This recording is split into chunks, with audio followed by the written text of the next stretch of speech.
Assalamualaikum warahmatullahi wabarakatuh. Izin memperkenalkan diri. Nama saya Balkir Hasasini dari kelompok 4, dan pada kesempatan kali ini saya akan mempresentasikan tugas akhir yang berjudul Metaverse dan Realitas yang Diperluas. Next. Baik, sebelumnya teman-teman tahu nggak sih apa itu Metaverse? Metaverse adalah ruang digital terpadu yang menggabungkan dunia maya dan nyata, di mana pengguna bisa berinteraksi satu sama lain dengan objek digital serta melakukan berbagai aktivitas melalui representasi diri mereka yang disebut avatar. Jadi Metaverse itu di zaman sekarang bisa kita ibaratkan seperti dunia game gitu teman-teman ya. Tapi di dunia game tersebut kita bukan hanya bermain game, tapi kita juga bisa berbisnis, kita bisa berbicara dengan orang lain dengan representasi diri kita yang disebut avatar. Oke, next. Oke, yang pertama kita masuk ke XR. Apa itu XR? XR atau Extended Reality adalah sebuah istilah payung atau umbrella term yang menampung atau mencakup semua teknologi imersif yang menggabungkan dunia nyata dan dunia digital. Di sini ada 3 pilar penting yang berada di dalam XR. Yang pertama ada virtual reality atau VR, yang kedua ada augmented reality atau AR, dan yang ketiga ada mixed reality atau MR. Nah, untuk definisi VR sendiri, pengalaman digital sepenuhnya imersi total. Jadi ketika kita memakai alat VR, kita tuh seolah-olah terputus dari dunia luar, teman-teman. AR sendiri, AR itu seperti menumpuk objek digital di atas dunia nyata. Kalau teman-teman tahu filter karakter search yang hijau itu sering ada di TikTok, nah itu adalah masuk ke AR teman-teman gitu. Nah kalau buat MR itu jadi mixed reality. Jadi ketika dunia digital dan dunia nyata kita itu menyatu secara bersama gitu. Dan di MR itu dunia digital dapat berinteraksi dengan dunia nyata gitu teman-teman. Nah, kalau sedangkan untuk AR itu contohnya seperti smartphone gitu, filter di media sosial. Dan untuk MR itu contohnya headset canggih seperti Evo Vision Pro yang sejak belum lama sempat booming. Jadi untuk kesimpulannya, Extended Reality atau XR merupakan sebuah spektrum besar yang menyatukan dunia nyata dan digital melalui berbagai tingkatan imersi. Teknologi ini dimulai dari AR yang hanya mendapatkan lapisan informasi dunia digital tanpa memutus dunia realitas. Lalu lanjut ke VR yang membawa kita sepenuhnya pindah ke lingkungan baru, ke dunia baru. Dan yang terakhir masuk ke MR yang memungkinkan benda digital dapat berinteraksi secara fisik dan tanda kutip yang dapat membantu kita untuk menjalani kehidupan sehari-hari. Next. Oke, di sini ada beberapa pilar teknologi pendukung. Yang pertama ada cloud computing. Cloud computing, definisi cloud computing tersendiri adalah sentralisasi data berbasis internet untuk akses yang fleksibel. Dan cloud computing ini dapat berkolaborasi secara real time yang memungkinkan banyak orang bekerja untuk mengakses pada satu file yang sama. Lalu juga cloud computing ini hemat biaya karena tidak perlu membeli server fisik yang mahal, cukup sewa kapasitas sesuai kebutuhan kita. Yang kedua ada Internet of Things atau IoT. Definisinya yaitu integrasi perangkat fisik ke dalam jaringan digital. Fungsi IoT sendiri untuk menghubungkan beberapa perangkat sehari-hari atau benda sehari-hari seperti mungkin mesin pabrik, lampu, hingga kulkas, dan internet. Yang ketiga ada AI atau Artificial Intelligence yang berdefinisi otomasi cerdas untuk efisiensi dan pemecahan masalah. Yang dimana AI ini dapat dan digunakan oleh manusia untuk membantu pekerjaan atau urusan-urusan pribadinya. Yang keempat ada Big Data yang berdefinisi pengolahan aset informasi skala besar menjadi wawasan strategis.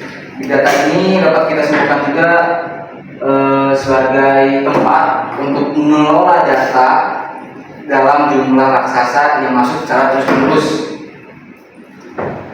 Yang kelima ada cyber security yang berdefinisi benteng pertahanan sistem dan privasi data digital. Cyber security sendiri berfungsi sebagai perlindungan aset, menjaga infrastruktur digital dari serangan peretas atau hacker.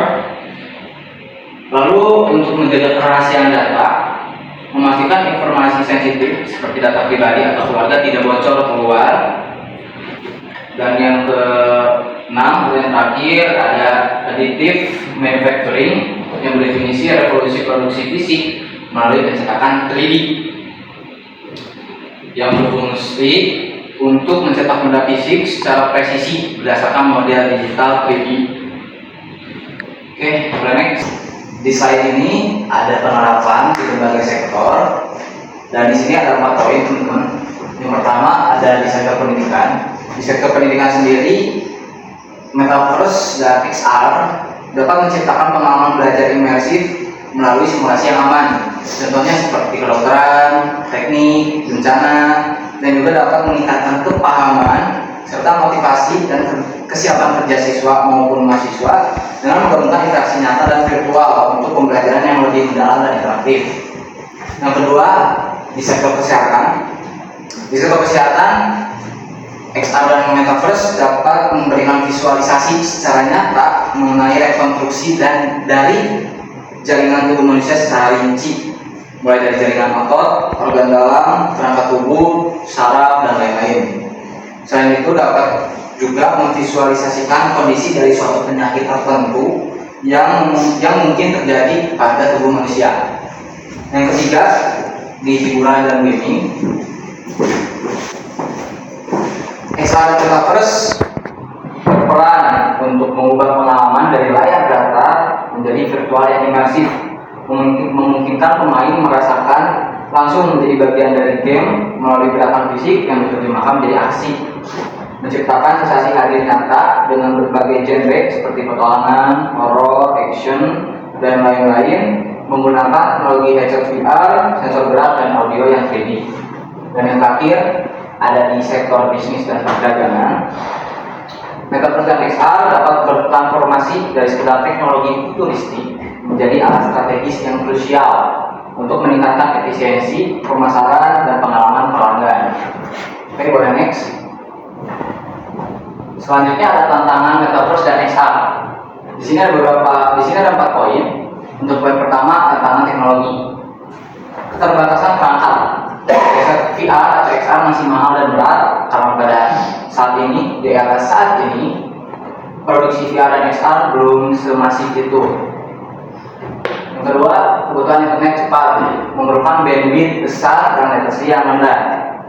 Yang ketiga, ada interoperabilitas yang dimana platform Metaverse belum terintegrasi satu sama lain. Lalu ada keamanan sistem yang dimana Metaverse dan XR masih rentan terhadap peretasan maupun kebocoran data. Yang kedua, tantangan infrastruktur. Ketimpangan akses teknologi atau digital divide. Tidak semua wilayah memiliki jaringan 5G atau internet yang stabil. Lalu konsumsi energi dan kebutuhan server sangat besar. Yang ketiga, tantangan sosial dan budaya. Adaptasi masyarakat terhadap dunia virtual masih rendah. Perubahan pola interaksi sosial dan budaya akan berubah dan risiko hilangnya identitas budaya lokal akan semakin tinggi. Yang keempat, ada tantangan regulasi dan hukum. Belum adanya regulasi yang jelas terkait hukum di dunia virtual. Masalah hak cipta, aset digital, dan NFT. Lalu yang terakhir, ada kesulitan penegakan hukum di lintas negara. Dan di slide terakhir ada risiko Metaverse dan XR. Yang pertama, ada risiko privasi dan keamanan data. Pengumpulan data biometrik seperti gerakan tubuh, ekspresi wajah, suara seseorang, dan data-data tersebut dapat disalahgunakan oleh pihak yang punya guru. Yang kedua, risiko kesehatan, masalah fisik, pusing, mual, kelelahan mata, atau motion sickness. Lalu ada mentality problem, kecanduan, isolasi sosial, depresi.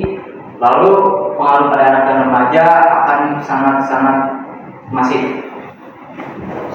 Yang ketiga ada risiko sosial cyberbullying dan pelecehan virtual, penipuan dan kejahatan digital, lalu ketergantungan pada dunia virtual dibandingkan dunia yang nyata ataupun realitas. Keempat, risiko ekonomi, ketidakpastian nilai aset digital, penipuan investasi virtual, dan didominasi perusahaan besar atau bisa kita sebut monopoli digital. Dan yang terakhir, risiko etika, manipulasi perilaku pengguna, identitas palsu dan penyalahgunaan avatar, lalu ketimpangan kekuasaan digital. Dan sekian teman-teman. Jadi untuk kesimpulannya, Metaverse dan XR menjadi salah satu gambaran di masa depan umat manusia nanti. Walaupun di masa sekarang Metaverse dan XR belum semasif dan sepopuler itu dikarenakan banyak faktor yang dapat merugikan kita semua. Sekian presentasi dari saya. Terima kasih telah memperhatikan dan mendengarkan. Mohon maaf bila ada kesalahan dalam pengucapan maupun pelafalan kata. Saya Baki, izin pamit undur diri. Wassalamualaikum warahmatullahi wabarakatuh.